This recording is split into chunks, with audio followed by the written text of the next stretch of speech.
that A&M is a top 10 team because of they beat number 10 Arkansas. They beat number 13 Miami. Mm-hmm. You beat 2 top 15 teams back-to-back weeks. You're a top 10 team. Welcome back to Boys and Balls Sports Show. Your host Cam Pettit, Brian Hodges, back with another video. So on the slate this week we're going to talk about Texas. We're going to talk about Texas A&M, their matchups that they just played. We're going to talk about Week 5 college, top 25s, a lot of good games. We're going to overview Week 3 of the NFL. We're going to give our top 3 performances, our Week 4 pick'ems. To start, do you want to talk about Texas first? Yeah, we could talk about Texas. I don't want to spend too much time on it because it's typical. Gets the blood boiling. It's typical to happen.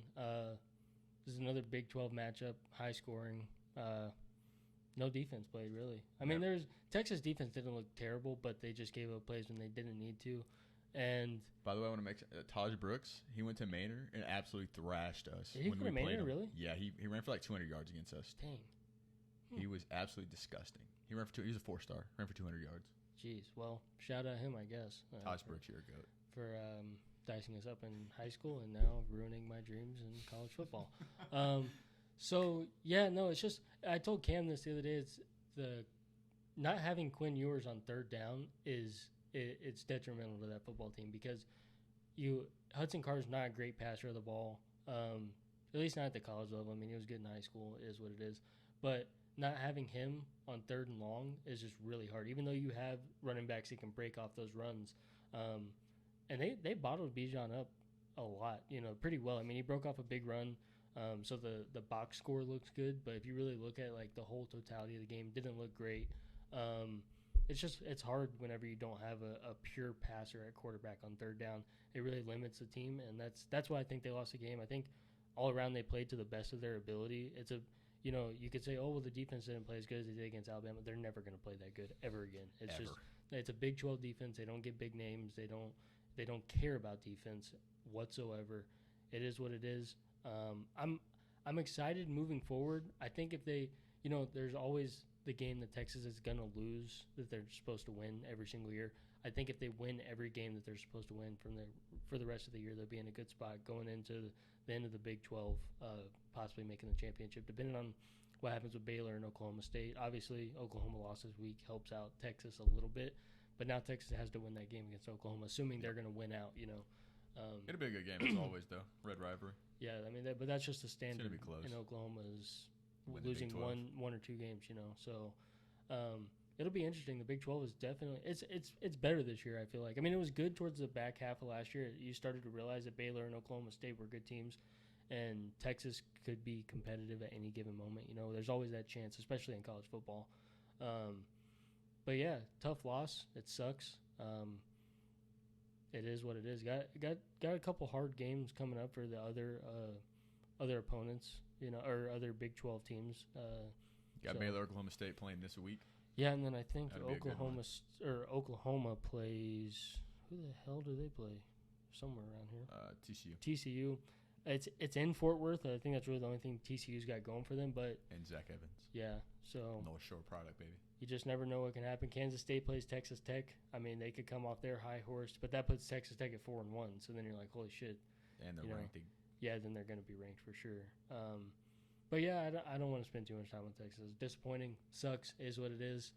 Moving on to the next week. Got to expect this from Texas, I feel like. To. So, on to A&M, though. What a game. It was a good game. Goodness gracious. Fucking top of the upright. Doinked it off. We eating pig for breakfast, baby. Yeah, that should have. I don't think you responded back to me, but I'm not sure if it went over the top of the upright, if it still would have been good or not. Oh, it would have. If it hit and fell in? No, like if it didn't hit the top of it, just went straight over it. Oh, yeah, that's good. Oh, it's still good? It has to be outside. So it's basically like the goal line if any part of the ball's touching over. I remember Pat McAfee was talking about this when somebody kicked it right over. He said there's an imaginary line that goes straight up, and the ref he'll look up and he'll make a judge call to see if it broke the plane or not. And they also have video replay too. That if they need to, I think that's reviewable for sure. But yeah, that happened. Oh my God, Arkansas looked good. Like first 3 passes, KJ Jefferson threw, 2 of them went for touchdowns. Like it was not a hot start, And then especially for the expectations for that defense. Like you saw those first, I think it was within the 3 drives, it was 14-3 or something. It was 14-0. 14-0 within 3 drives. Yeah, and then so like A&M goes down, and Devin's Devin. Yeah, that man That is dude is fast. so good. He is very fast. Sorry, Anais Smith, you're gonna be out for the year. That's a big blow to A&M. Yeah, but Evan Stewart's gonna pick up the slack, 5-star freshman. But Anais Smith, get better. Praying for you. Other than that, defense played really fucking good after giving up 14. When KJ Jefferson tried to jump over, that was just so dumb. Fumbled, and that play was absolutely electric. Yeah, Picked it up, ran, turned, handed it off. That was the turning point in the For game. sure. If they go the momentum was all in Arkansas. If they score that if they touchdown, score they that go game, up I don't think 21-7. Texas A&M come back and win that game. A&M went down and scored, so it was 14-7, and they had the momentum. And then what a play on the handoff, like the awareness of that. And I'm surprised because I thought they were going to whistle it dead because they were standing there. The ref was looking. He saw what was happening. Yeah. He was like, okay. So I mean, I was surprised he didn't whistle it dead. But what a play. The awareness there, and there was nobody going to catch him. There was one player to 7 A&M players, or one Arkansas guy to 7. And so that happens, and then it's 14-14. All the momentum. It was loud at AT&T Stadium. Yeah, it was evenly split like we thought it was going to be. Yeah, it was 50-50. 105,000 people there, 55,000 maybe Texas A&M, 50,000 Arkansas fans. It was pretty even split. What you expect with, I mean, Jerry Jones was there watching too. He was he won a national trophy. championship in Arkansas. He handed the trophy to A&M. Mm-hmm. You know how it goes. Yeah. But it was a great game. Max Johnson looked good. He looked good. Devin A-Chain looked good. Quarter. Yeah, Devin A-Chain. He carried, literally. He did. That was he's so explosive. He's just not. He's not big. He's not big, and it worries me for like longevity wise if they want to run the ball more. I just don't see that other like that big polarizing back that they don't have the thumper. Really. Troy Aikman. Oh, I'm gonna get to you, boy. Don't worry. I hope you listen to this. But yeah, it was a really stressful game. It was a good game, and then that doink at the end. Oh my god. Yeah, you were definitely holding your breath there. I'm sitting there. I was at a friend's house, James. Shout out, James. We're watching on TV, and he kicks it, and I'm just looking. And then it doinks, and I was like, oh, my God. 2 of the craziest plays I've seen happen in the same game. Yeah, that handoff was just so good. I mean, I thought Arkansas was going to win the game. We thought it was a toss-up either way. Yeah, it was really close. Really good SEC matchup there. I mean, it's pretty much any ranked team that plays in SEC, in my opinion, unless you're playing Alabama, it's going to be a good game, you know. Mm-hmm. Even not, like, Mississippi State's going to be competitive.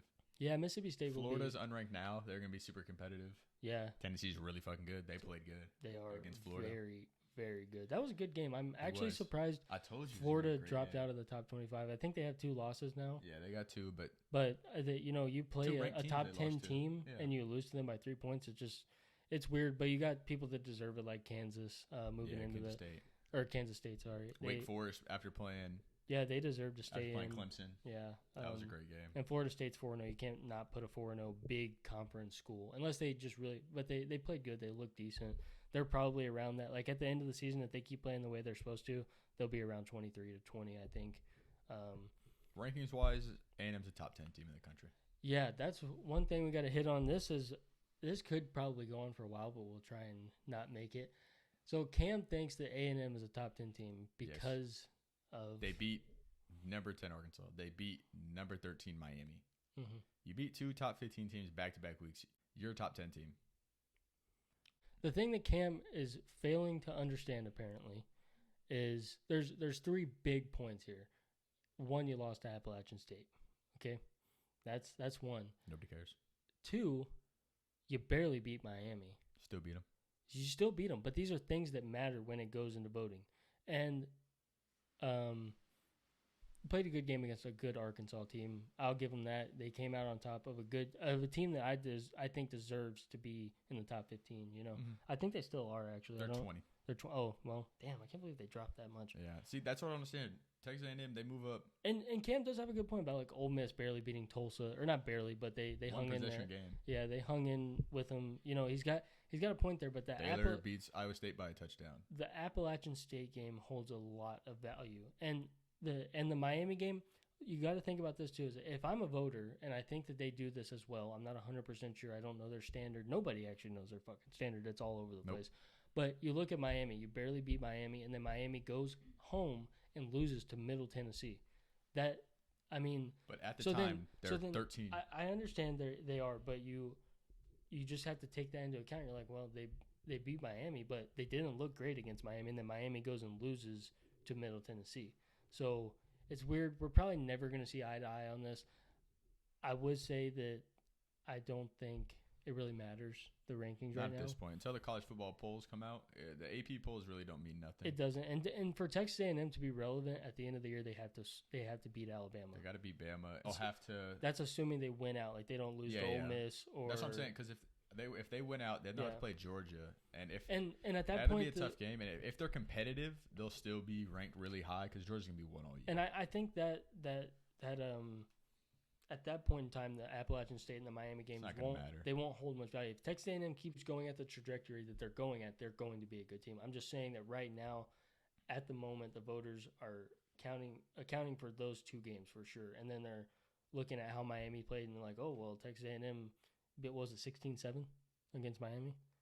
Yeah, no, it was a low scoring game, but it was low scoring. So, I just don't agree with them being a top 10 team. I understand his argument, but at the same time, it doesn't matter right now. It really doesn't. I think anywhere from I'd probably say, with the exception of Clemson in the top 5, I can't stand them in the top 5, but I'd say 6 to 20 or 6 to 25 doesn't matter. Right now, any of those teams, I feel like could. Besides Penn State, they look good. They look decent. Your top 4 is pretty consensus. You got Georgia, Bama, Ohio State, and then Michigan. I feel like those are consensus top 4. You're gonna put Georgia 1, Bama 2, but Ohio State, Michigan, you can just whichever way you want to look at it, doesn't matter. And I don't agree with Oregon still being that high. So that the other day, they looked bad this week, and then I think that Georgia game holds value. It still holds value, whether people like to blown out. Yeah, you're I don't remember what they were, 7 or 8 or something. Yeah, they were top 10 team. And you got blown out. And I understand Georgia is miles ahead of everybody, I think. But even Georgia, like against Kent State. Kent State was in there, but Kent State has looked good all of their games. A lot of people don't get the national coverage that these other teams are getting, but Kent State's looked good all year. But I think Oregon should be not out of the top 25. Obviously, they're 3-1 team. They were a preseason top 10, so you can't kick them out. But they just haven't looked good, and I do agree with Cam on that. The Texas A&M should be a little higher, but they shouldn't be top 10 in my opinion. I'll give you outside of the top 5. You tell me if A&M is better than them, yes or no. Outside of the top 5? Yes. Cool. 6, you have USC. I'd take A&M. I think it's close. I think it's close. I think it's pretty close too. But like I said, all those teams I think are close. You know what I mean? But in the rankings, so 6 USC. I would take A&M over USC. Kentucky at 7. I like Kentucky. I think Kentucky is a legit top 7 team for sure. 8 should be maybe a bye. 9 maybe. Is Oklahoma State. Yeah, I think a lot of SEC teams are better than Big 12 teams at any given moment. But Oklahoma State, they haven't played anybody, so I'd take A&M just because Oklahoma State hasn't played anybody.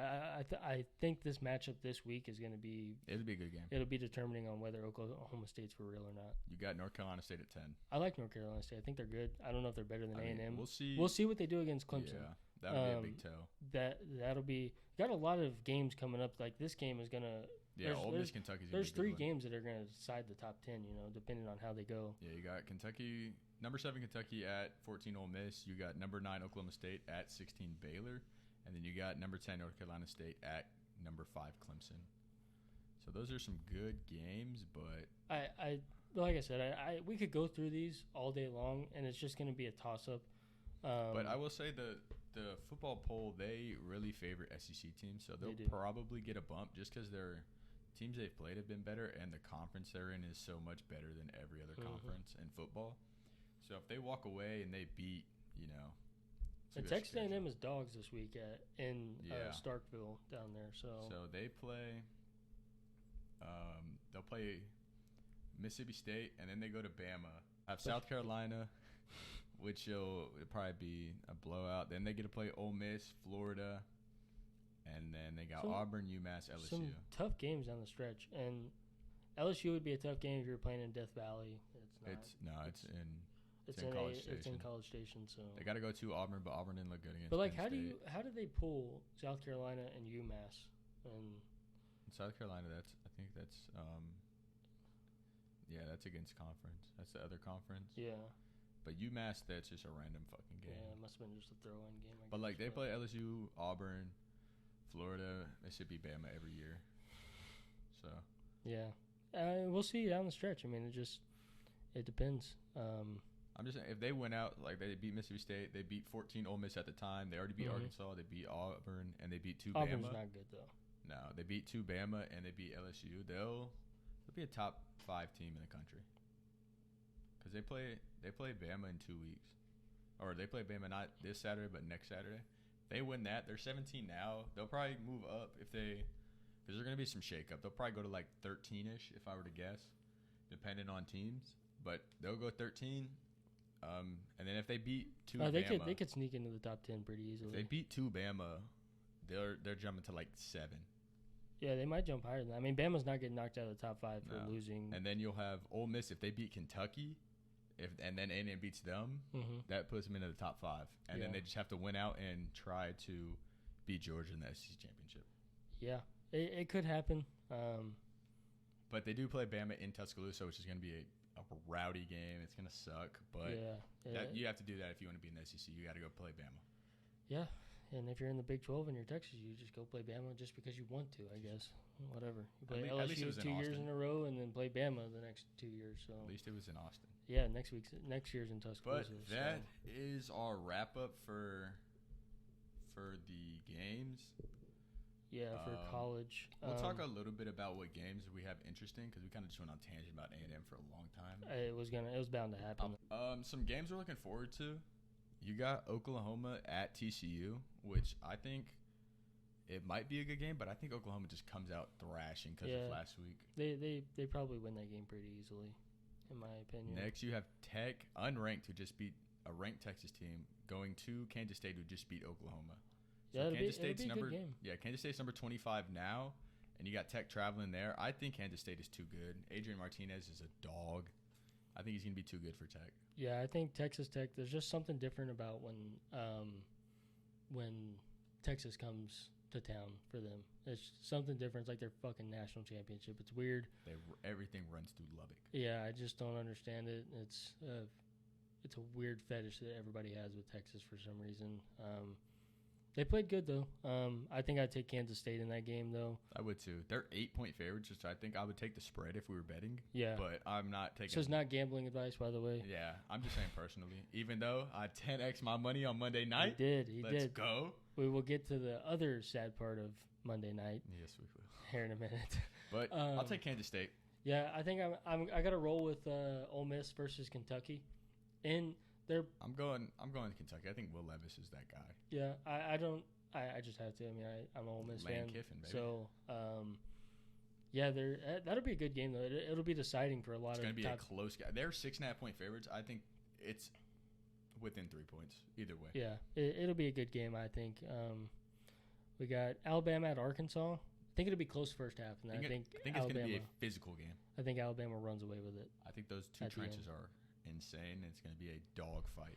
Yeah, it'll be a good game, though. I think Alabama wins pretty easily. 17.5-point road favorites, which is kind of insane. Especially in Lafayette is crazy because... Fayetteville, sorry. Yeah. But that's crazy because Arkansas is a tough place to play at no matter who you are. It does not matter. It's a tough place to play. Every SEC team But maybe they think Bama is just that good. To me, the gap between Georgia and Bama is still huge.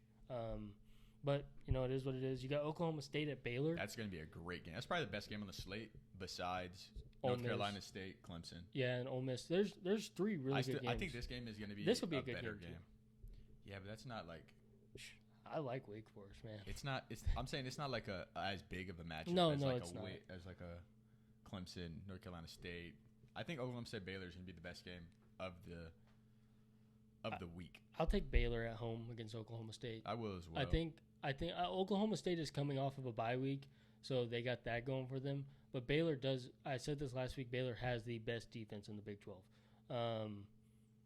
And they brought back the most starters on defense in the Big 12. Oklahoma State hasn't played anybody. They're not going to – this is their first real test of why they're a number 9 team, and I think that they're going to fail the test. You got Wake Forest, Florida State. Yeah.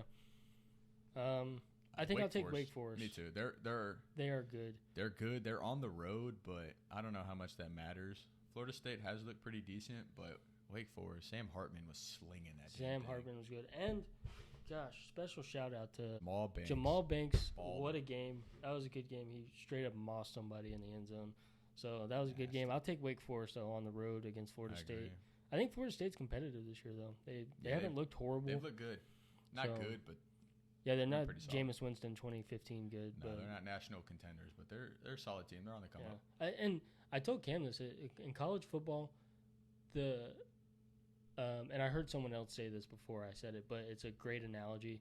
The rich got even richer with all the NIL deals and the transfer portals, but the poor became middle class. And that's why you see Middle Tennessee beating Miami, and you see Marshall beating Notre Dame, and, Appalachian State beating Texas A&M. That's why you see that stuff happening, because they are able to offer money to players, legally, and – the transfer portal is they got to do something about the transfer portal. It's a little interesting. Yeah, they can just leave, don't have to sit out. They used to have to sit out a year. Now it's just like you can leave whenever you want, start immediately. Yeah, it's basically weird. NFL. Like, you get high school recruits, it's who's going to make the most money. Yeah. Like, it doesn't matter about, what coach do you like, what atmosphere do you – it's who's going to give you the most money to go play football. Yeah, so next one is Texas A&M at Mississippi State. A&M's actually dogs in this game. Texas A&M. I think it's going to be a tough game in Starkville, though. It is always a tough place to play. Every SEC, anytime you go on the road in the SEC environment, it sucks. We say it a lot, but it is. I don't think there's a bad other than Vanderbilt, but other than like. I mean, Vanderbilt, it used to be Kentucky. Kentucky wasn't. It was a. They're rocking. Yeah, they are. They're good. Well, they were good last year too. So. But their student section is nasty. It's nice to see a basketball school. 2 basketball schools actually. 2 of the best basketball schools. But it's nice to see basketball teams doing good.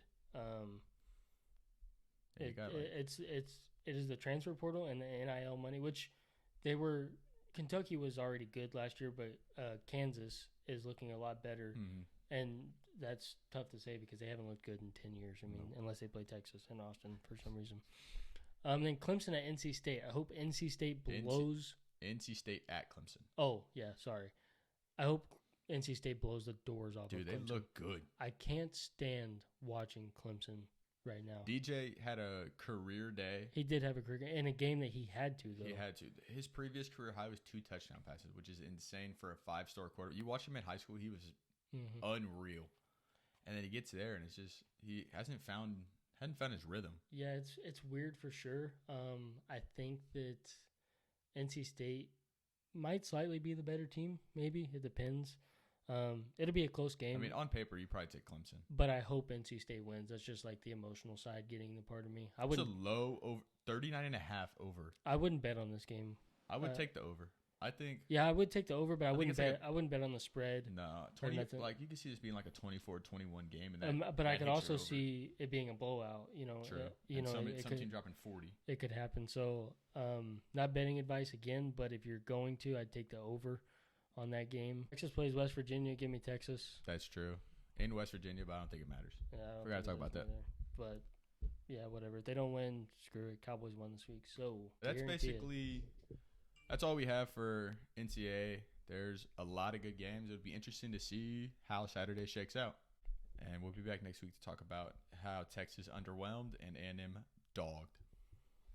So moving forward, we got our Week 3 reactions, review, recap, whatever you want to call it. We're just going to touch on a few games, some upsets, some wild games. We're obviously going to talk about the Cowboys. We're going to talk about the Broncos, which last week we did say they were going to be some bad primetime games, and they did not disappoint on that aspect. Yeah. I mean, if you want to talk about special teams, there are good special teams and a good second half from the Dallas Giants game. But the Broncos game, we're not going to talk about it yet.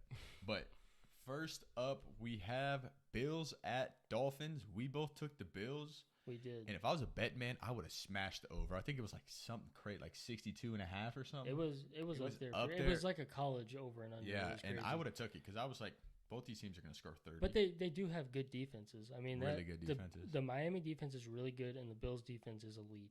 I would almost say Miami's like close to them. The only thing that hurt the Bills is Micah Hyde's out for the year, and then Jordan Poyer was out for that game. So they had two brand new safeties. You saw it on the Jalen Waddle post. He just ran through, split, and you think Hyde and Poyer are there. That doesn't happen, and he catches that, and that sets him up for the win, basically. Yeah, and I wanna say that there was that throw in the end zone. Josh Allen made. He bounced it. If Tua makes that throw, he's getting slandered. Ridiculed. We gotta hold him to the same standard. That was a horrible throw. He should have got pass. As soon as he dropped back, he looked that way. He held on to it way too long. He was open off the. He ran a little flat route. He was open. Yeah, he should have got rid of that ball, and then he just didn't. He didn't trust his arm. As all it came down to, he didn't trust his arm. And he threw it 3 yards short of, I think it was Isaiah McKenzie or something. It's crazy because you look at the stats, and the Bills had the ball for over 40 minutes. Yeah. And, like, Josh Allen threw for 400 yards and 2 touchdowns. They had 495 total yards to Dolphins 212. Mm-hmm. And I would like to say that the only team in the NFL that can throw the ball 63 times and be in the game is the Bills. Yes. They had 31 first downs to their 15. They punted once. The Dolphins punted 5 times, including a butt punt safety. Oh, I finally saw it was off the butt. I thought he kicked it straight backwards. Yeah, that it was weird, crazy. But time of possession, 40 minutes, 40 seconds, and the Dolphins had 19 minutes and 20 seconds. It really came down to the fumble. Yep. It came down to the turnovers, and that was the reason. Javon Holland, great play on that. Great game, really, in totality. So it's upsetting for Bills fans. I promise it'll be okay. It'll be fine. They're probably going to be in the AFC Championship game. But one thing you have to note now is now you have to almost assume the Dolphins are getting that last spot in the AFC. They're AFC really stacked. They're 3-0 so far.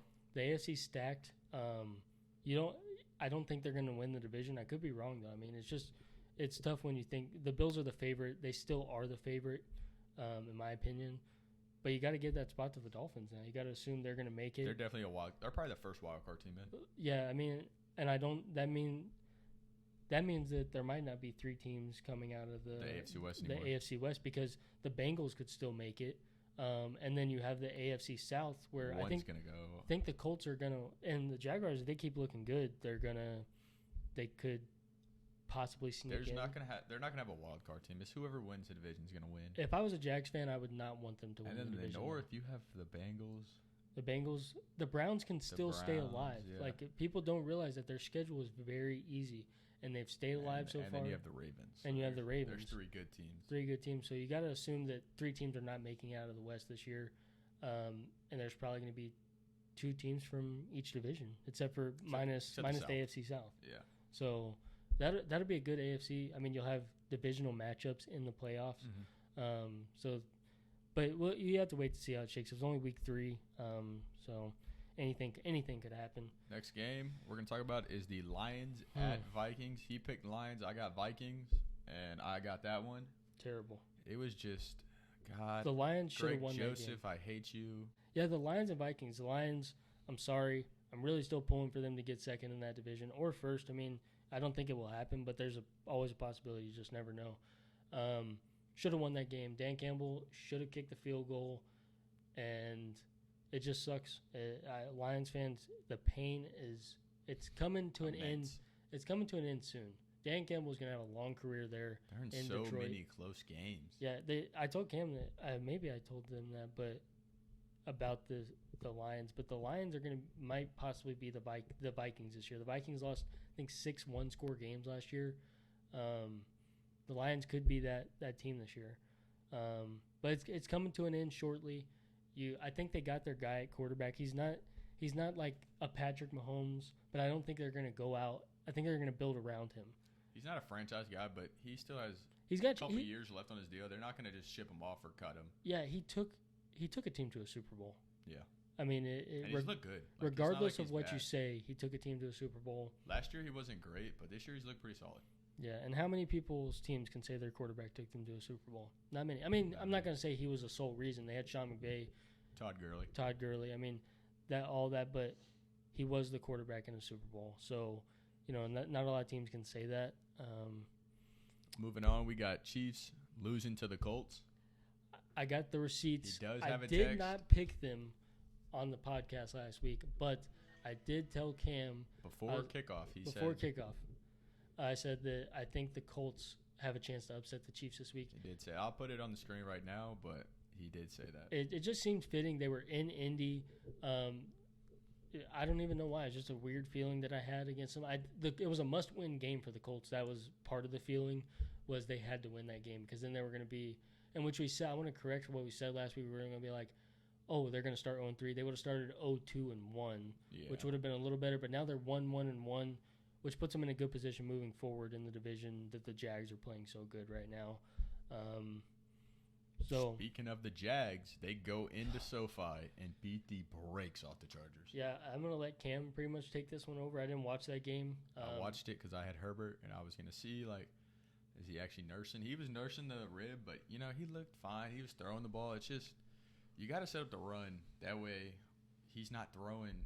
Let's see how many times he threw the ball. He threw the ball 45 times. You don't want that to do with a torn rib cartilage. He's taking shots, and they ran for probably 14 yards.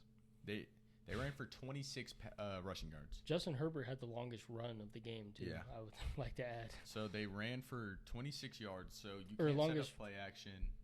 Longest run for the Chargers. Yeah, so they couldn't set up play action. They couldn't do anything. The Jags' defense was all over Herbert, and their offense looked good. James Robinson busted off a 50-yard touchdown run. That man looks so good coming off the Achilles. I say it every week, but it's just... He does. He looks good, and sorry for Travis Etienne owners. You hope that James Robinson tears another Achilles. You look at their receiving. Everybody, like Zay Jones, 10 for 85 and a touchdown. Christian Kirk, 6 for 72 a touchdown. Marvin Jones even went 4 for 33 and a touchdown. Yeah. It was a good game. And Trevor Lawrence looked good. Looks good. Shout out Jalen. Hopefully you're listening to this. He's a Jaguars fan. He thinks they're going to win the division. We got some money riding on that. I don't see it, but hey, I'd be happy if they did. But for me, the Jags, if I was a Jags fan, I think they're 1 to 2 years away. They still need more pieces. They do, and I would not want to see them go into the playoffs. It's kind of like how I feel about the Cowboys. It's kind of like the Eagles last year. Yeah, they're a few pieces away, but you don't want to see them go into the playoffs and lose a close game and just be. Me and Cam talked about this. It's better to watch them just miss the playoffs, and you get heartbroken when you think your team has a chance to make it to the divisional or the championship. It sucks. I think the Jags are a couple years away. I would not want to see them win that division as a Jags fan. I know it's fun to get excited so early, but just the way I feel. All right, next we have Packers beating the Bucks on the road. It's a good game. I mean, if you're a fan of football, if you're a fan of offensive football, you probably did not like that game. You're probably bored as shit. But it was a good game. Great game. Two great defenses. Yeah, those are two of the top 3 defenses in the league. Maybe top 5. Yeah, I mean, the Bills are obviously 1 for me. And then you have Bucks, and then you have Dallas. You got Dallas. You ready to say their top 5 defense? Yeah, you have Dallas. Oh, I love that. Packers. The Eagles defense is good. From top to bottom too, not just their front 7. I mean, they're from top to bottom. They're good. They're all up there. So that is one thing about the NFC. They have really good defenses. Yeah, Niners have a good defense. Rams have a good defense. So there's 2 sides to every story. I guess the AFC's got explosive offenses with great young quarterbacks, and then the NFC's got kind of the older, veteran, savvy guys. But the defenses are just good in the NFC. It's going to be interesting to see like a powerhouse defense in the Super Bowl versus you obviously assume the Chiefs or the Bucks. Chiefs or Bills. You assume one of those teams, but you just never know. It'll be interesting to see for sure. That was a good game. I want to ease the minds of Tom Brady fans and Buccaneers fans, if any are listening. He's got nobody to throw. He's got nobody, and that they're down to their 3rd string or 4th string left guard. I mean they're bringing people off the streets to come block. Yeah, it's crazy.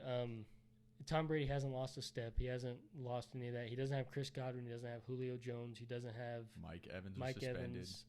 Doesn't have Gronk for the first time. And he had that 1 year off. But he's throwing to Russell Gage and Rashad Perriman and Cole Beasley. Which Russell Gage, good game. I had him on my bench. Never going to start him probably, but hell of a game from Russell Gage. He stepped up. 10 catches. And especially after you look on the other side of things with the Packers, and you got Aaron Rodgers, who after someone makes a mistake doesn't give him a chance again.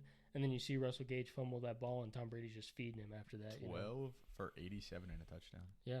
And after, like I said, after a fumble, it's hard to trust somebody like that. But he stepped up when he needed to. And they're paying him to be a number 3 guy when he's borderline with Julio. Julio's a hammy away from staying out for 2 weeks every single week. Hammies, knees. He's just so old. Yeah. Game.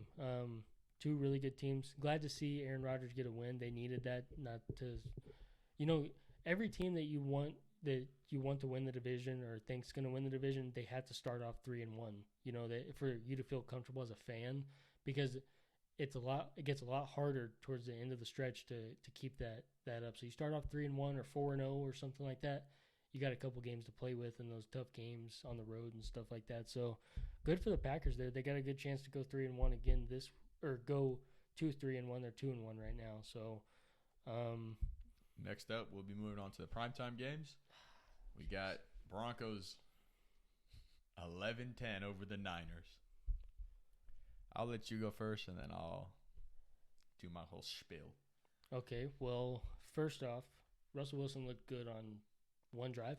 Drive, he looked like Russell 2 drives, Wilson. maybe, if you want to argue something. He looked good, barely.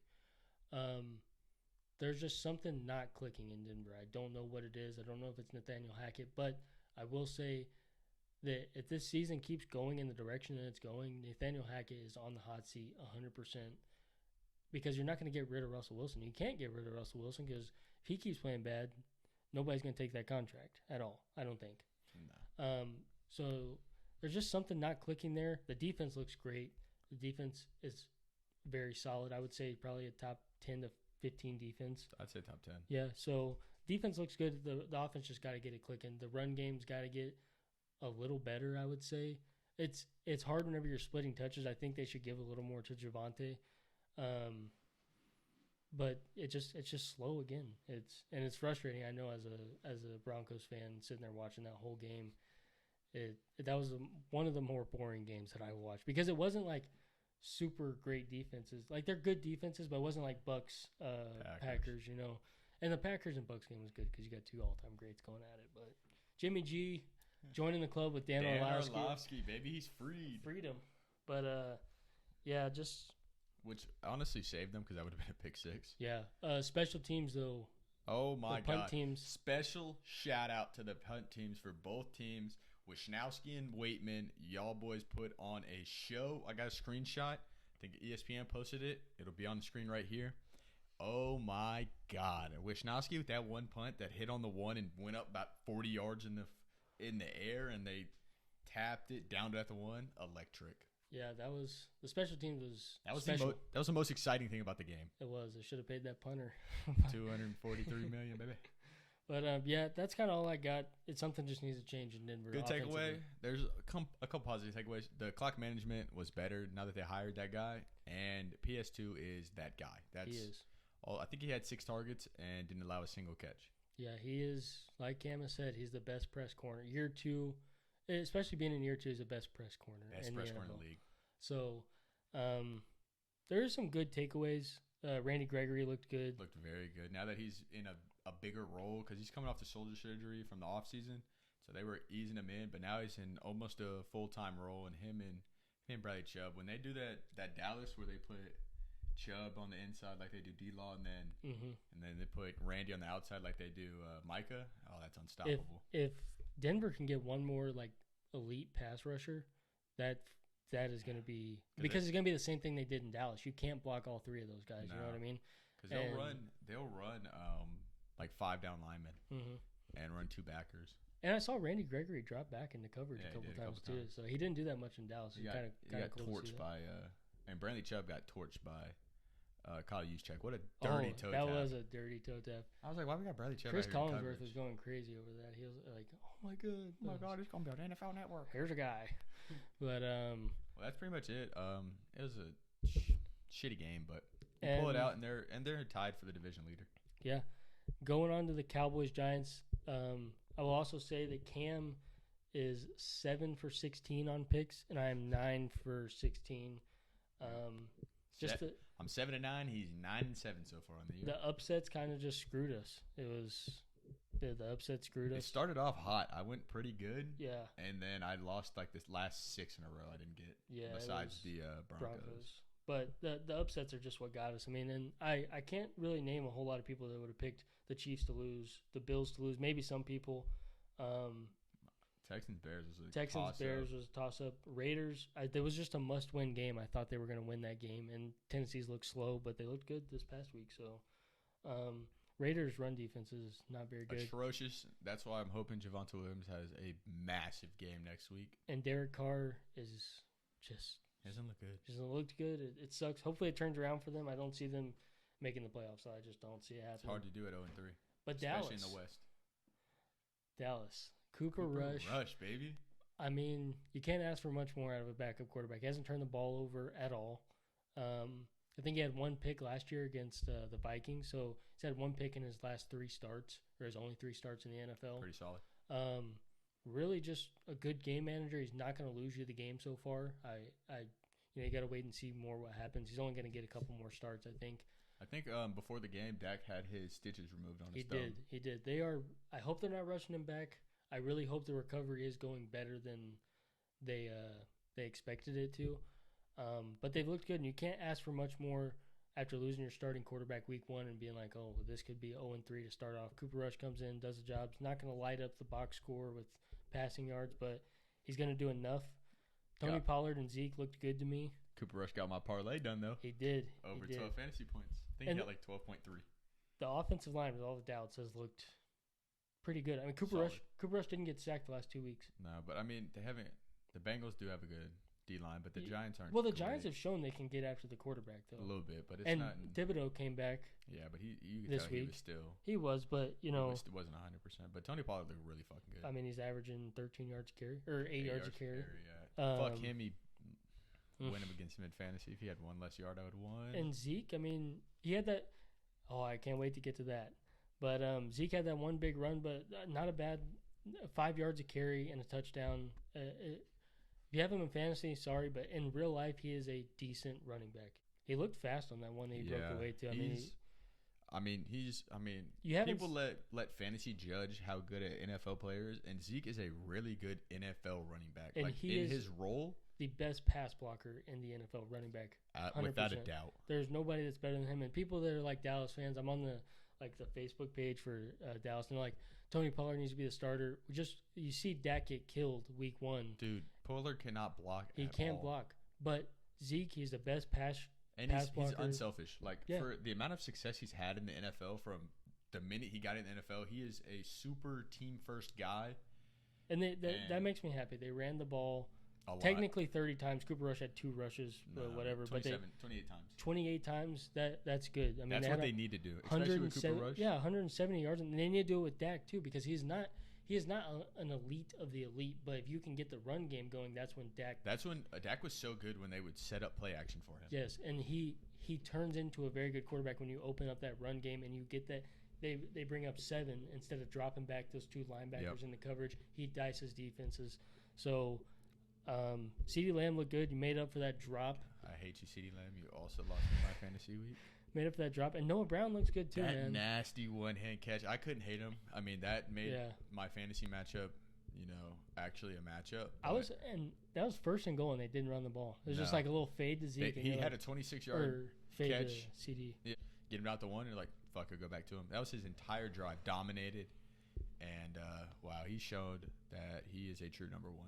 And for some reason, and not a lot of people care about this, but Dallas – what is their deal with finding these random-ass tight ends that can produce even a little bit? Peyton Hendershot, never even heard of the guy. Solid game. I mean, not a bad game from a guy that's filling in for. You had 2, and then you had Jake Ferguson. Like, they had 2 guys just. Simi Fehoko had a good One catch to set up. But it set up a first down on like a 3rd and 6, I think, or maybe it was a third. No. They were. It was at half, and they ran the slant to get into field goal range. Yeah, that's right. It was a big catch. It wasn't. He didn't. It wasn't better. Great, it's better on the field than it was in the box score. Yeah. So. But, God, that was his defense. Yeah, that's They gave up. They had 5 sacks.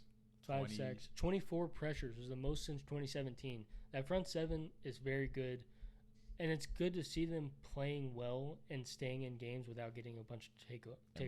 Micah wasn't that good effective. He was sick all week, he wasn't all that effective, and D-Law just carried. Mm-hmm. And it's so hard to keep up with those two guys because you have 2 elite pass rushers, and then you have Dorrance Armstrong, Sam Williams, guys that you still kind of have to worry about. It's hard. Like, you can't – everyone – like, if you're going to double Micah, somebody's going to have a one-on-one and they're going to win. Yeah. It's tough. It's tough to stop. It's tough for Micah now, though, because I think he's not the sack leader anymore. Dang it. I think it's Alex Highsmith. Yeah, I think it is. I believe. But I still my defensive player of the year pick. He was sick all week. For sure. He's going to have a good game against Carson Wentz. I can guarantee you that. The front seven in Dallas, to me, is better than the Eagles, and I think they'll get after Carson Wentz next week. All right, so that was our Week 3 recap. We just touched on a few games, and now we're going to give each of our top 3 offensive and defensive performances of the week. I guess you can start it off if you want to. All right, so I have the Lamar Andrews connection. Gosh, Lamar is good. 325 total yards, 5 touchdowns. Andrews went 8 for 89 and 2. So good. And you would think they're playing New England. Yeah. You would figure they would take away their best weapon. That's why I did say it on the podcast, why I didn't send you a video to post separately, but I said to start Rashad Bateman because I thought that he was just going to get free and they were going to shut Mark Andrews down. I thought he was a must start. He could have had, I think without the fumble, he would have had like 8 points or something. Not a good game from him. Is what it is. I missed on that take, but yeah, great game from those two. I also have Lamar Jackson. You also have him? Sweet. I guess I'll go in on Lamar a little bit here in a minute after we get done with all this. He says he got something to say about Lamar. I do. I have something to say about the fans. Yeah, I guess I could go ahead and say it. Go ahead. All right. So Lamar's going to get paid regardless. But as a Dallas fan who was an advocate for Dak getting paid because Dak has done very good in the regular season. His box scores have looked good every single year. I think he was a 5,000-yard passer 1 year or 2 years maybe. And you look at Lamar, and he's had great regular seasons. And so I think he deserves to get paid. MVP. He's got 1 playoff win. And it's not – if the only reason I'm doing this is because the standard that Dak was held to is like, oh, he shouldn't get paid because he can't win in the playoffs. Lamar can't win in the playoffs either. And – so I think that's a big – and I would like to see him get a couple wins this year, maybe make it to the AFC Championship game. But if that's the standard for quarterbacks, it's going to be tough because I think in 2 playoff games or in 2 of the 3 that he's played in, he's thrown the ball for over 50 times. You cannot win with Lamar, your quarterback, throwing the ball 50 times. It just doesn't happen. Nope. And I don't care if you're in the playoffs, you can't change your game plan. So they got to get something for Lamar. He's going to get paid regardless, but – I see a lot of people just like advocating for it. And when Dak was in conversation, they were like, oh, he's not a $40 million guy. And now we're talking about Lamar getting $250 million guaranteed, or he should get it. And it's kind of frustrating. But I think the market has changed so much because Watson signed that $220 million guaranteed. And you think Lamar won an MVP. Yeah, Watson hasn't. Watson hasn't done anything in the playoffs.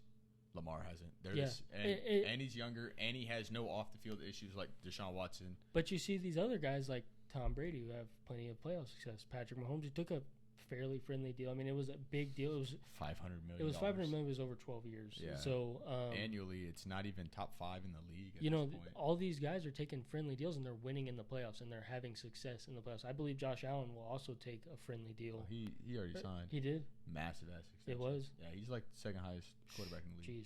Jeez, I don't know. Brady did it so they could get better. Yeah, but he had so many endorsement deals that it didn't matter. It doesn't matter. NESTB 12, But I think that's the standard for Lamar. He's got to win playoff games, and I think that might be why Baltimore is hesitant on giving him that contract that he wants. But he's betting on himself, and so far... Also, he doesn't have an agent. He represents himself. I think that also has something to do with it. So far, because, like, if you're talking to an agent, you can tell him, like, yeah, fuck that. He's not worth that. But if you're talking to the guy who is on your team, it's hard to say, I don't think you're worth that to his face. I think that's also a factor, but this man's price is just going up. They should have paid him. They should have. Because at this point, it ain't getting cheaper. No, it's not. And that's my only thing. I like Lamar. I think he is their guy, but if that's a standard that you're going to have for quarterbacks, it's got to go both ways for me. So I see a lot of hate on the Cowboys, so I got to throw my hate some places sometimes. So, but I'm not a Lamar hater. I really do believe in Lamar, and I like him a lot. So. Second, players. I got another stack. I got Hurts and Smitty. It's really just Smitty, but I had to throw Hurts in there. He had a great game. Yeah. Hurts went for 360. Total yards, 3 touchdowns. Smitty balled 8 for 169 and a nasty-ass touchdown snag with 1 second left, or 0 seconds left at the half. And Smitty has been a little outcasted by A.J. Brown so far this year, but the first game he had, like, 0 catches. Second week he did something, and then this week he just blew up. Yeah, it's nice to – I also have Devonte Smith as my number 2 performance of the week. You could have thrown any of the top 5 quarterbacks in there, Burrow, Hurts, Josh Allen. You could have thrown any of those guys in there. But, I got to give love to the guys that aren't going to make it every week. It feels like these Player of the Week awards could be quarterback awards every single week. So I'm going to give it to Smitty. Like you said, great touchdown catch. Just a great game. And he's been – it's tough to do that with A.J. Brown on the other side. A.J. Brown is an alpha. And A.J. Brown still had a good game. I think he was like 7 for 80 something. And a touchdown. Yeah, it was a good game from him. But it's nice to see Smitty and a great catch. So, yeah. Back-to-back, same drive. Yeah, our offense. Levitated to go catch the one on the goal line and then God, he's so good. Yeah. And speaking of people who are probably not going to win this often, Khalil Herbert is our last dude. We both have him. Yeah. He had 170 total yards and 2 touchdowns filling in for DeMont. Which I would have loved for DeMont to have that game in my league, but whatever. He looks so good running the ball. But, yeah, I also have Khalil Herbert. 8 yards a carry, 7.9. Disgusting. Might as well give him 8 yards a carry. Great game. Yeah, I mean, there's just it was, and he had 2 touchdowns. I mean, there's not a whole lot you could say. It's just a great game from a pure running standpoint. And he had only 20. I say only 20 attempts, but they have to run the ball there in Chicago. 23 completed passes over 3 weeks from the Bears. Justin Fields, you're probably going to get waived in this offseason. I don't think he can get waived because he's a first-round pick, but he's not getting waived. But I said it last week. I wanted to go Justin Fields over PS2 at the time. Looking back, holy crap, they made a great decision. You're lucky. You are very lucky.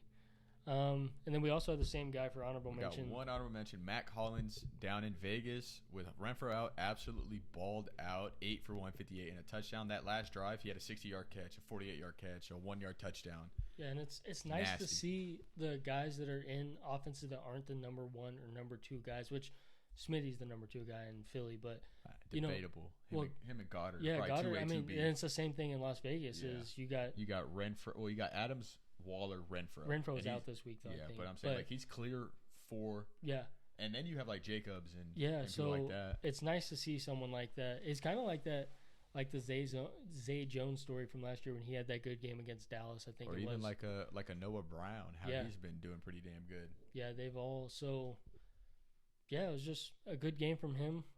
Those were all very similar. Our defensive ones are very different besides one, so this will be nice to have. We'll do the one that we have first.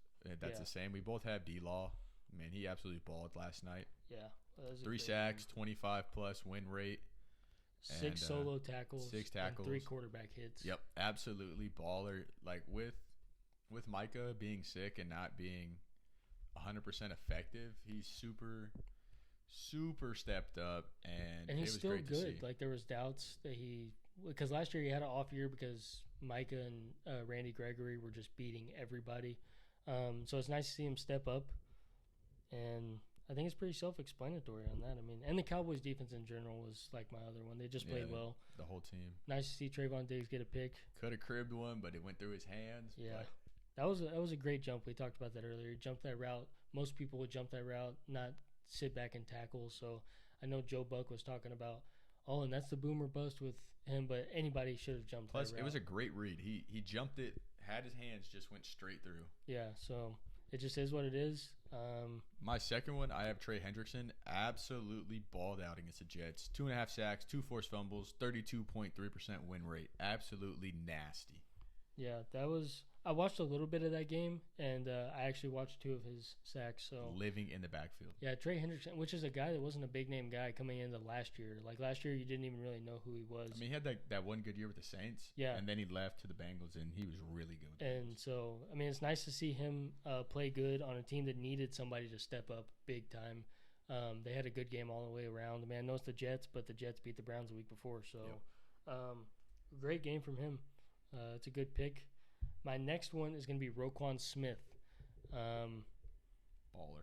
He's considering everything that was coming into the offseason, asking for trades and things like that. He didn't get it. Now he's playing really good. He had 16 total tackles, 6 were solo, 10 were assisted, and then also had a pick. To win them the game. Yeah, he's the heartbeat of that defense, and they need him to play like that for them to get wins. So, yeah, that's my other one right there. It was a great game from Roquan Smith. My last one, I have to do it. It doesn't feel right, but Jeff Okudah. Against Jets, he only gave up 2 catches, 9 yards, and a 56.3 passer rating, which is crazy to think about. Jeff Okudah, number 2 or 3 overall pick. I think it was 3. Number 3 overall pick. And a lot of doubts coming into this year about last year. I mean, he was injured a little bit, I think, but he wasn't when he did play. I think he tore his Achilles, and then the year before, his rookie year, he was injury riddled. But he wasn't even a lock to win the starting job. He won in the last week of training camp, going into the year, and he's looked good so far. And that's a lot saying, coming from a Lions team where you have to earn it. Like, you have to earn your spot, and you just have to go out there and get it. And he, like you said, he won it the last week of camp. So that's a really good pick right there. My number 3 is Brandon Graham. Eagles defense as well, balled out. Carson Wentz, my gosh, I feel so bad for you.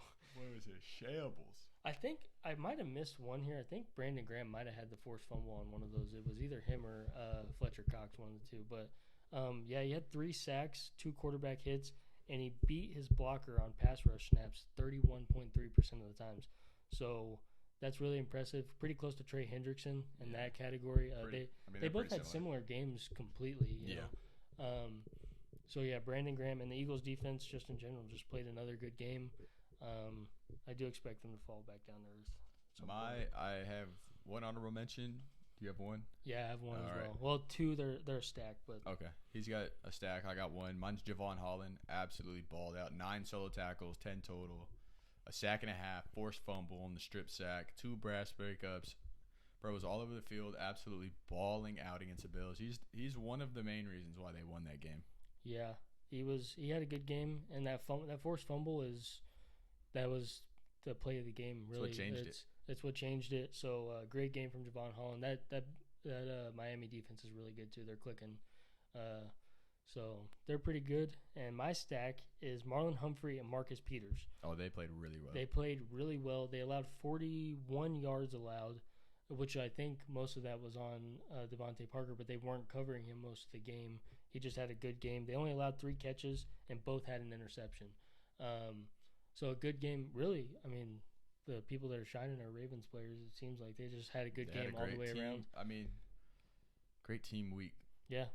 And a tough place to play in Foxborough. Foxborough is really, I mean, maybe not this time of year, but it's always loud. Those fans are going to come out every single week. Tough place to play, and they got it done. And a closer game than I expected too. Mac Jones played decent. I mean, not great, but it was. He was running a lot, which surprised me. Yeah, now he's out for a while. A lot of injuries this week, actually. Well, maybe not a lot, but pretty significant ones. Trent Williams goes down. That's unfortunate for you, Cruz. Yep. But Mac Jones is hurt. Got to get it done somehow. Demont got hurt. Yeah, hopefully he's back. Amara rolled his ankle. Oh, T. Higgins looked like he died. Somehow came back in the game. Tua somehow came back in the game. If something comes up with that investigation, they are going to get fined like a mug. What are they going to give up? Another first-round pick? They already don't have one. I don't know. It's going to be a lot of money. A lot of money or something. Yeah. It's going to be bad. But that's basically our top 3 performances of Week 3. Yeah. And now we are moving into our Week 4 pick'ems. Yes. Hopefully we do a little bit better. Maybe we go 16 for 16. Probably not. What do you think? We got different ones, so maybe one of us goes 16 for 16. Yeah, that is true. I wonder, what do we got to do on ties? We got to just give us a half a point. -1. If someone ties. Tie. Yeah, someone ties. Maybe. Fuck it, yeah. Yeah, all right, cool. I was wondering about that the other day, so. I mean, maybe it's a loss because you picked them to win. Yeah, maybe. I mean, I guess it would be different if we pick different teams. Maybe it'd be a tie, but either way. But I went 7-9 on the week, and Brian went 9-7. It really came down to the Cowboys game, and the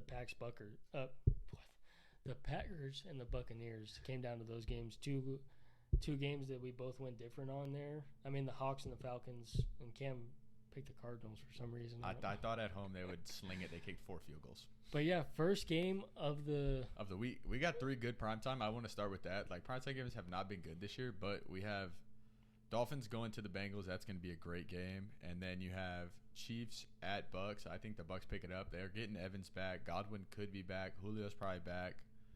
And then you got Rams at Niners. That's always a great game. Yeah, so we're going to start off with the 3 primetime games? No, we'll just go through regular. Okay. Yeah, so I got the Dolphins winning against the Bengals on Thursday night. Should be a good game, though. It'll be a good game. I got the Bengals. I just think they have to bounce back. They're at home. Dolphins just had a weird game last week that they won. I don't think that's repeatable, and I think the Bengals come out slinging that thing. I think the difference in this game is one team can afford to lose and the other team really can't. Yeah, the Bengals have to win. They have to win. But I got the Dolphins either way. I think they're from what I've seen, they're just a good pick this year. So next is the Vikings and the Saints. The first London game of the year. You could pick anybody. Either one. It's really hard to pick a London game because you don't know who's going to have jet lag, who's going to be prepared, what's going to go on, whose sleep's going to be the best. Like, it's a 50-50 toss-up, but I'm going to go ahead and take the Vikings. I'm going to take the Saints. Like I said, I think I just picked this one so we weren't the same pick, so at least someone wins this pick. It's really just this is probably the most coin flip thing of all time, especially London games. Like, you never know what's going to go on. So, yeah, if we lose that one, I don't think anybody's going to be too mad at it. No. Unless one team just looks really good. Like, they both look good, and you're like, holy shit, you know. But I doubt they both look good. I doubt either one of them really looks great. But which sucks because they have to go to London, and then they don't even get a bye week like they had last year. Yeah, that's so weird. I don't agree with that. It'll be interesting, though. But the next game, we have Seahawks-Lions. And we both got the Lions. Both got the Lions. I feel like it's an easy one. They're at home. They're going to come out strong based on last week. They don't want to repeat. Yeah. And the Lions are good, man. I want to say they're kind of like the Jags, 2 years away maybe. Yeah. A year away. They just need a better defense. They do. And they're drafting decent. So and if Jeff Okudah keeps playing this way, they'll be on the right track, and they got the coach for the job, I promise you that. Regardless of his bad decision this past week. Next one, we got Steelers at Jets. We both got Steelers. I feel like this one's not even close. I mean, I feel like it's close.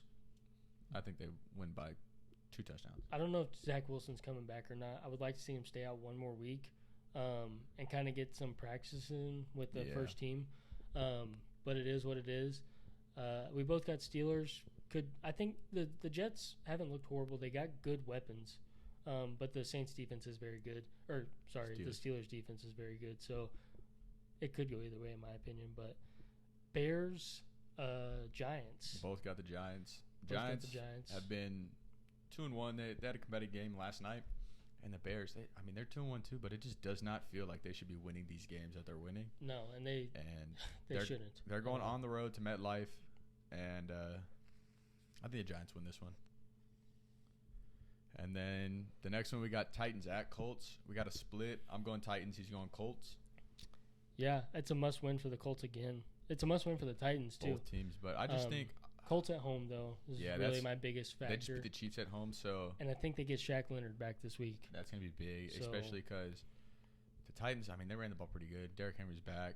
I mean, he didn't have a great, holy shit game. But no, but I mean, 85 yards, touchdown. He broke off the big run finally. Yeah, and they got him involved in the passing game, which was really good to see. Yeah, 6 catches or 5 catches, something like that. And good. So since they established their run, they were actually able to use their play action that they use a lot. They got Robert Woods going, which is good to see.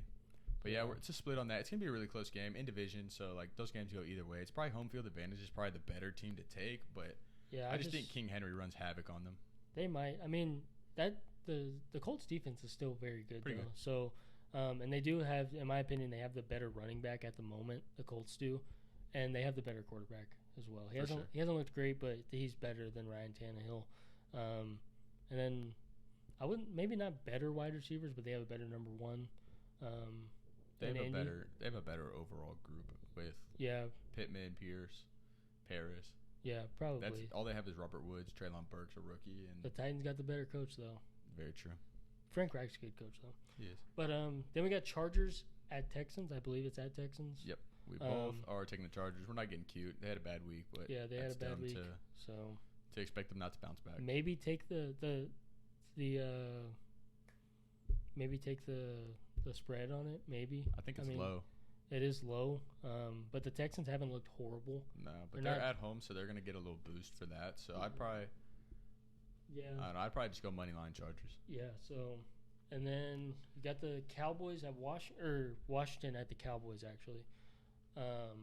We both got the Cowboys.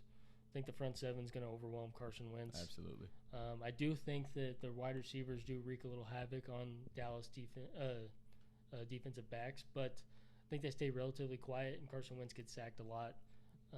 8 times. Yeah, it might happen.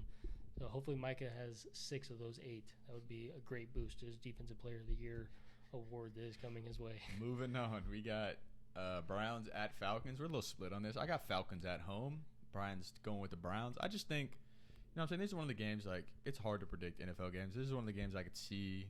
They've shown to be competitive. Yeah, they've been competitive, and you could see, Jacoby Brissett throws 2 picks, and it's the Falcons say they get 10 points out of that. That's a 10-point swing that they have a advantage over the Browns. I don't know. It's not really a logical pick. It's more I don't want to pick. Yeah, I don't want to pick favorites every time, so I'm gonna go ahead and pick. And Falcons, like I said, they showed to be competitive. Showed they could stay in games that were at the beginning of the season. You didn't expect them to win whatsoever. The Rams, you didn't expect them to be anywhere close. Yeah, they came out competitive. And then the other team that's exactly like that, which we've already talked about, the Seahawks are the same boat. They're showing to be competitive, which is nice to see those teams. There's not really a dud this year besides the Bears. I think I know the Bears' record looked good, but they are clearly the worst team in the teams that you thought were going to be the bottom feeders are showing that they can be competitive in games early on in the season. Could get different later on with injuries and people getting worn out. But Cordell Patterson, second, looks good for 2 years in a row, which is crazy because he's older. I don't know, he might be close to 30. I think he's over 30. But so it's good to see that those teams that you thought weren't going to be good are good this year. So next is Jaguars Eagles. We both got the Eagles. Both got the Eagles. We're not getting cute off the Jags women against a depleted Chargers defense. They look good though. Chargers team in general, but they did look solid. And they have to go to Philly. Yeah, they're going to Philly. I'm not getting cute. I'm going Philly. Yeah, I'll take Philly 9 times out of 10. All right, next one we got Bills at Ravens. Another split we got. It's gonna be a great game. I got Ravens just because they're at home, and we've seen Lamar and Mark Andrews just absolutely torch defenses. Yeah, if there's any defense that has a chance to slow Lamar down, I think it's the Bills. They move well side to side on the defensive side of the ball, so I got the Bills in that one. Could be another toss-up game. Yeah, it's close. But you have to. I mean, Lamar is going to have to play good. You most of the time you know what you're going to get from Josh Allen. Lamar sometimes does have dud games. Not this year, clearly. He's probably. Right now, he's probably 2 in MVP voting. In the odds, it's probably still Josh Allen 1, and then him because Patrick Mahomes was a weird stat line for him. Dud game against. Yeah, I think he had less than 200 yards, just barely over, and then he had a pick. So weird. But Carolina at Cardinals. Cam's picking the damn Cardinals again. What's wrong with him? It's Cardinals at Carolina. Yeah, I don't know. Cardinals at Carolina. I'm going Cardinals because I think the Panthers are an okay team. I just think Cardinals are the better team, and this could be the week they click. Yeah, You got to get Christian McCaffrey the ball if you're going to want to win these games. So I'd like to see them get Robbie Anderson involved a little more deep. I know that's his only threat. He's not a great route runner. He's not going to beat you underneath, but you need to see if you can get that underneath passes to Christian McCaffrey, get them worried about that. DJ Moore has done nothing. He hasn't, which is frustrating. I don't know if it's quarterback play or Baker's horrible. If Matt Rule is just that bad. I kind of believed in him coming into the year because he was so good at Baylor. It's a different game, but yeah, I got the Panthers toss up maybe. They have the better weapons in Carolina, but the Cardinals have the better quarterback and probably the better coach. Raiders Broncos. Cam's got the Broncos for obvious reasons. Yeah. I think the defense is elite. The offense needs to do something, but the Raiders, they haven't looked good on the ground defensively, and I think Devonte and Flash are gonna wreak havoc, and that's gonna set up play action, which is what Russell Wilson thrives on. He's gonna roll out. If he goes to his right, he's gonna be very effective. But let's hear your reasons for why you got the Raiders. Interesting matchup. Not my reason, but Patrick Surtain against Devontae Adams. That's gonna be a fucking. Oh my God! It should be fun to watch. I hope, just simply because Devontae's had a couple slow weeks back to back. He's had 3 touchdowns. Yeah, he does. I just hope Devontae wins that matchup. But I mean, he's obviously not going to be on him 100% of the time. It's impossible to ask for from anybody in the league to cover Devontae Adams every single play. But he'll probably be on him, majority of the game, which is going to be pretty good. But Devontae moves around the field. Like, he goes to the slot. He lines up everywhere. So. But for me, the Raiders just a must-win game. They got to win this game. So I'm picking them at home against the offense that's looked slow in the Broncos. And hopefully Derek Carr has a bounce-back game. Tui, shout out you because we're definitely putting money on this, my brother. Always. But next we got the Packers against New England without Mac Jones. Pretty easy. Packers. We don't really got to spend too much time on this. No Mac Jones, no shot. Even with Mac Jones, that defense is a little overwhelming. Yeah. So next on the slate Sunday night game, we got Chiefs traveling to Tampa to take on the Bucks. Possibly. There's a hurricane coming into Florida. They already evacuated yesterday. I think the NFL said they're going to keep investigating that whole thing to see if they can play in Tampa. But I mean, they'll probably, if they don't, they'll probably just, where do you think they play? Go to Kansas City? Well, Jacksonville, they could play in Jacksonville because Jacksonville's a little bit north. And they're away. So they could go up and play in Jacksonville maybe. It wouldn't be much of a home game at that point but some of those fans might travel. I'm sure they're going to be more worried about their homes than they are about a damn football game, though. So yeah, but we both got Chiefs. It's it'll be a tough game though for Bucks Patrick coming Mahomes. back. Yeah, Bucks are coming back fully healthy. Yeah, Godwin's off suspension. Hopefully Godwin's back. Julio, I expect to be back, and for the most part, they'll have their weapons. But I still think the Chiefs are better on paper. They got to get Lenny rolling. Lenny's got to get rolling. But it's hard to do with no weapons. You can't. It is because if you just commit on stopping Lenny and make those other weapons beat you, you're going to be successful. Yeah, but I think they have to get him going to the reason Lenny went going against the Cowboys opening week is because they had Mike Evans, they had Godwin out there, they had Julio, like they had 3 weapons that you have to focus on, which opens up running lanes for Lenny. Yeah, so and then you got a defense that you could trust in any situation. Absolutely. If you run a risky play, you could trust that defense to get you a stop. So. I think it'll be a good game, though. Be a good test for Patrick Mahomes and the Chiefs without Tyreek Hill for the first time against them. So, because I think they played twice. They played in the Super Bowl and they played one again in the regular season a couple years ago. So, but this will be a good Sunday night. They got, like we said, pretty good prime times. Next prime time game, we got LA traveling to San Francisco. This game's always competitive. It's gonna be a great game. Yeah. But even though I just watched them just absolutely shit the bed on Sunday night, I'm taking the Niners at home. Yeah, I'm gonna take the Rams. You got Matthew Stafford, who is just not afraid to give the ball away whatsoever. I think he's shown that the last 3 weeks. Even last year, he is just not afraid to give the ball away. I think he led the league in interceptions. Or he was top 2. I think Burrow had one more than him last year. He was top 2, though, for sure. Yeah, it's going to be an interesting game. I think it could be a toss-up just because it's a division game. I think the Rams are the better team. And I want to clarify that I said last week, I was like, I think the Rams, and this is the same reason that I'm picking the Rams this time. I think they have the better quarterback. I know they have better everything else, but I'm saying I think that's going to be the difference maker in this game. Factor. I said that last week they had the better coach, but that was the deciding factor. For sure. And Sean McVay and Shanahan are two really good coaches. Masterminds. Although the Niners offense hasn't looked great, do you think some of that is because Mike McDaniels went down to Miami? It could be. Is he the offensive mastermind? He's clearly showing that he is a great offensive coach. Great player coach. Like, all the players love him. Yeah. He's definitely... They're buying in, for sure. He's definitely in tune with those guys. And, he's young, so he knows, like the man missed Yeezy Day, and he was upset in a press conference and wanted to leave early to see if he can buy some Yeezys on Yeezy Day, which I also missed on Yeezy Day, so it's okay, Mike McDaniels. But I'm not paying retail, so... Or I'm not paying resale, so I'll pay retail, not resale. But yeah, that's basically our week 4 pick'ems, and Brian's up 2 games on me, so hopefully I at least match. But looking at the slate, I'm probably gonna go 4 for fucking. We got a lot of good games, man. A lot of great games. I'm probably gonna go 4 for 12, 4 and 12, and be in a hole for the rest of the year and give a presentation. But hey, that'll be fun. Presentation, standing with a tie. And tuxedo T-shirts.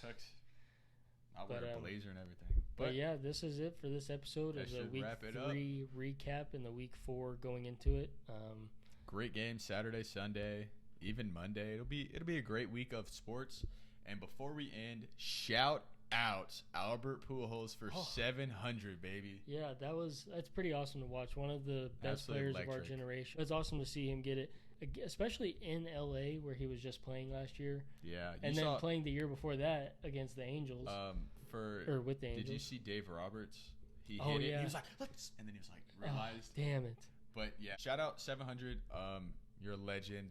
And I really like what he did. He said, listen, like, if you want to give me the ball, that's cool. I'll pay for it. But if you want to hold on to history, you hold on to history. He said you caught it, you earned it. Like, if it's me, I'm giving him the ball. I mean, I'm not giving it to him. I'm saying you're gonna give me some money, but let me get $100K, a signed jersey. You know what I'm saying? Stuff like that. But he's really cool. He said, I don't care about physical things. Like, I care more about like a legacy, which is really dope to see, because most people will be like, give me that damn ball. Yeah. So but he hit two in one game. What a bummer that it was on Apple TV.